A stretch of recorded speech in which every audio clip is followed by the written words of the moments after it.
What is up, guys? How you guys doing today? I'm doing good, thanks for asking. Today I'm starting a new series on my channel called Why They Are. So basically I'm going to take a Rainbow Six operator and pretty much ask the question, why are they good or why are they bad? And I'm going to tell you why. So I chose to do IQ first just because she's personally one of my favorite operators. She's really versatile and all that, and I'll get into that later in the video. But starting off, her first weapon and my personal weapon of choice when I use her is the 5.52 Commando. Has a base damage of 47, a fire rate of 690, mobility of 50, and a capacity of 30. It's a really fast-paced gun, and due to that mobility of 50, you can really aim down sights quickly. So not only can you sit back and snipe people in an objective if they're spawn camping or whatever, but you can really run in, guns blazing, and kill quite a few people because of the quick ADS. And it does a really good damage, but the one downside to it, it does have quite a bit of recoil because of that high fire rate, so you really sort of have to burst fire it if you're going to do more long range. The next weapon is the AUG A2. It has a base damage of 41, fire rate of 720, mobility of 50, and a capacity of 30. So the Commando and the AUG have the same capacity and the same mobility, but the AUG does a little bit less damage, but makes up for it with a higher fire rate. So really, I'd say these weapons are about the same, because both of them have quite a moderate recoil. The AUG does a little bit less damage, but has more of a fire rate, so they're sort of, in a way, almost the same gun.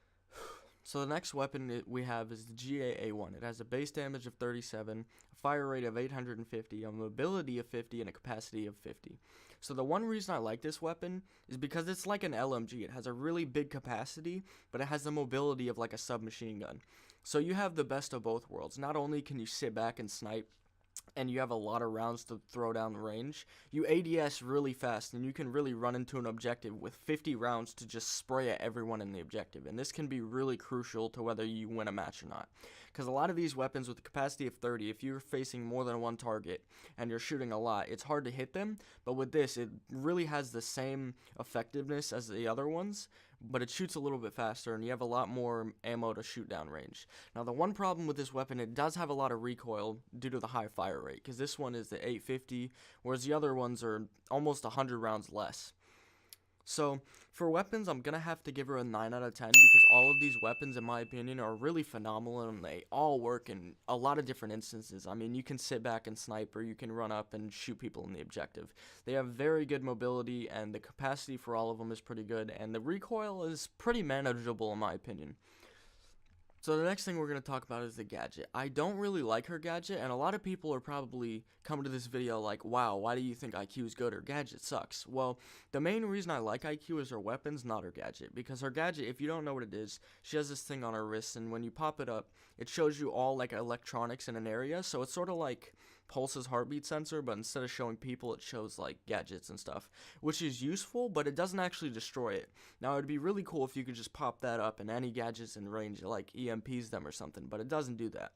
Now, it is sort of a counteractor to Pulse, so I have to give it that, but at the same time, if you can see Pulse's heartbeat sensor out, he can probably see you, and by the time you try to kill him, he's probably going to end up killing you first.